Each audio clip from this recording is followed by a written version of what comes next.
Hello and welcome back to the Baggies podcast YouTube channel, where of course we're giving you all the latest news, views and opinions on all things Albion. We are back again today with another video for you, taking a look at kind of how West Brom are going to line up this season and sort of looking at what I think Steve Bruce is going to do, and also a little bit of what I would do as well if I was the manager. So yeah, we'll be taking a look through the squad, taking a look at the 11 and just trying to predict that lineup ahead of the season. Of course, we've seen Albion's season opener, a 1-1 draw away at Middlesbrough, so that gives us a little bit of an idea of what Bruce might go for. But let's take a look at how we think Albion should line up for the coming campaign in this video. Of course, as always, I'd love to hear your thoughts. Make sure to comment down below what you think and who would you start for the remainder of the season. Drop me your preferred lineups down below, and also make sure you check out the other content on the channel. Match reaction to Middlesbrough has just come out, so yeah, make sure you go and check that out, and make sure you look ahead to the match preview against Watford, which will be out in the coming days. But yeah, make sure you subscribe and let's crack on and take a look at some predicted lineups. You're watching the Baggies Podcast YouTube channel. For match previews, match day vlogs, match reactions and more, make sure to subscribe to the Baggies Podcast YouTube channel. Of course, fair to start off and firstly introducing my nice little graphic that we've got on the right hand side, so say hello to that. New players will be popping up on that throughout the video as we get through. So yeah, let's start off with the goalkeeper. That is David Button, of course. For me, I mean, even after I've watched that performance against Middlesbrough, I still think that he's ahead of Palmer in the pecking order, and he will be to Bruce, and of course I think he probably is to a lot of Albion fans, to be honest, but his distribution against Middlesbrough was a little bit poor in my opinion. It reminded me a little bit of what we saw with Johnston. Of course, I was a fan of Johnston and liked his shot stopping, but his distribution was pretty poor.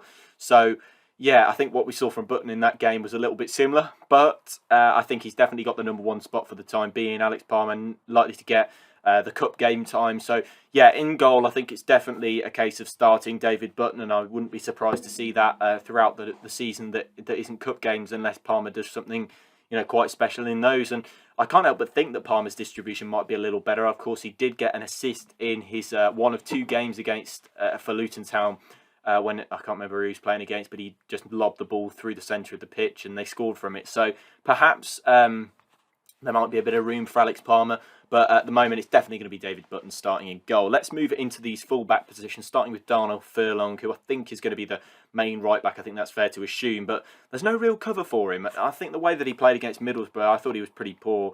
But you know, the possibility of Gardner-Hickman starting in that role is also there. You know, otherwise, I think the position is probably his, and I think that's a shame because you want to have competition in each of your positions. I think in the forward line, there's definitely debate over who should start, and I think that's always good because you're always looking at, yeah, well, if they don't start, then there's somebody behind them. And I think with Furlong, it's a bit worrying because Gardner-Hickman's a little untried at right back.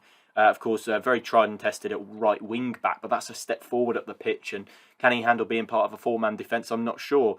So yeah, we'll see what happens with Gardner-Hickman. But I think Furlong did have a pretty poor game against Middlesbrough, so that hasn't filled me with confidence after I've kind of planned this video and then gone and watched the Middlesbrough game and then come back to it. And yeah, it looks a little disappointing. Over to left back, Connor Townsend, a similar story. He was quite overloaded by Isaiah Jones. But we don't want to. I'm still saying that we don't want to let the game that's gone, the only game that we've seen this season, really cause problems for us or cause that to hinder our judgment. These players have, you know, we've seen enough of them elsewhere. But yeah, Zach Ashworth, of course, an understudy to Connor Townsend. That might be nice, but he wasn't on the bench against Middlesbrough. I think he's quite a sturdy left back, likely to play better in that full back position than in the wing back position, a little higher up. But yeah, Furlong and Townsend, they're just championship fullbacks, aren't they? I don't think they're any better, any worse. I think Furlong was pretty poor in that Middlesbrough game, as I said, but Connor Townsend, I think he can cross the ball in fairness, and I think that some of the crosses he does put in are pretty decent, so perhaps there may be something that comes from that, especially with a bigger striker in the mix as well. Moving into centre-back, and two players that I thought were really good against Middlesbrough, Dara O'Shea and Shemi Ajayi. I thought both of them looked pretty at home in that centre-back position, and as I said, it was the full-backs that kind of let the defensive unit down a little bit. So O'Shea, I think this is really the season for him, to be honest. I think that it's time for him to step up. I'm hopeful that he could be captain in a few years. I think he's got that leadership. Definitely very brave as well. So yeah, with O'Shea, I'm hopeful that he could get that role. But you know, he's been he's been patient with his chance. He's often been played out of position at right back, but we all know he's that centre back after all. And I think it's definitely worth letting him have that position to himself and giving him the chance to flourish. And then Bartley's on the bench. Caleb Taylor, of course, gone on loan. So Cedric Kipre. You've got Kean Bryan, who could come into the side at some point. I'm not sure. But yeah, O'Shea, I'm hopeful that this could be the season that he becomes the captain. And Shemi Ajayi, of course, a new contract for him as well alongside.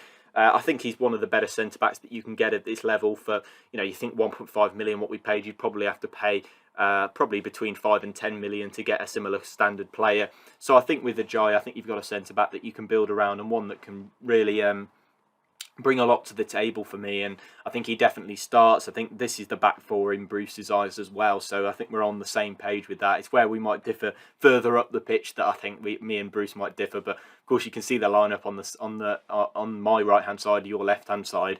And I think that back four is pretty sturdy. I think Ajayi and O'Shea, you've got a good mix of stopping and covering. I think that works quite well, but with the full backs, that does worry me a little bit, and I'd like to see some more depth in that area. But I'm pretty sure that any money will be spent on loans, and maybe there's a lone right back that could also play left back to come in. I'm not sure, but moving to the midfield now, and I think Bruce is obviously going to play that 4-2-3-1 formation that of course that we did see in that Middlesbrough game, and I think the two in the holding midfield, I think Akaya Kushlu will be one of them. Of course, may not be fit yet, but when he is, I think he starts. The best midfielder in the Championship for me on his day, if he can reproduce the form that he showed in the Premier League. I think he could be a real danger man, and yeah, it's just fantastic to have him back. And of course, make sure you go and check out the video that I did reacting to when he signed. That was a lovely really day, to be honest, to see him come back. And yeah, and it showed, and I think his interview showed a little bit about himself and how he really does love the club, and and I think that he's gonna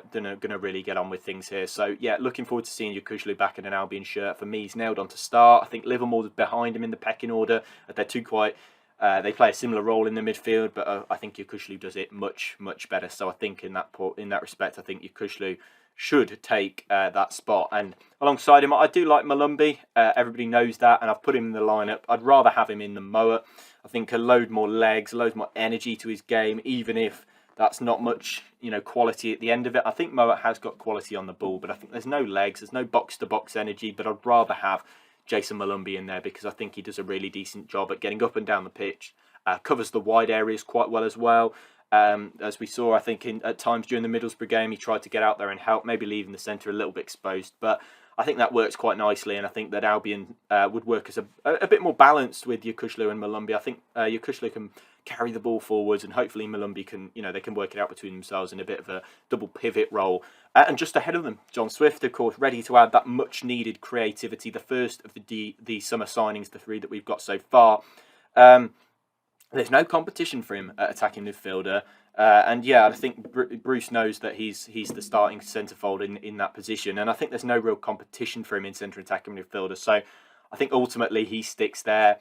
He plays that position, and that's his for the time being. But of course, there are options. You could have Jed Wallace drifting into the midfield. You could have Grady Dean Garner even as a 10, perhaps, if you really wanted to go there. So yeah, I think John Swift works pretty decently, and I think he's going to be a really, really good asset for us. Of course, getting his first goal against Middlesbrough. So yeah, looking forward to seeing how he cracks on, and I'm sure that it will be a pretty successful season for him if he keeps up the goal scoring form that we saw.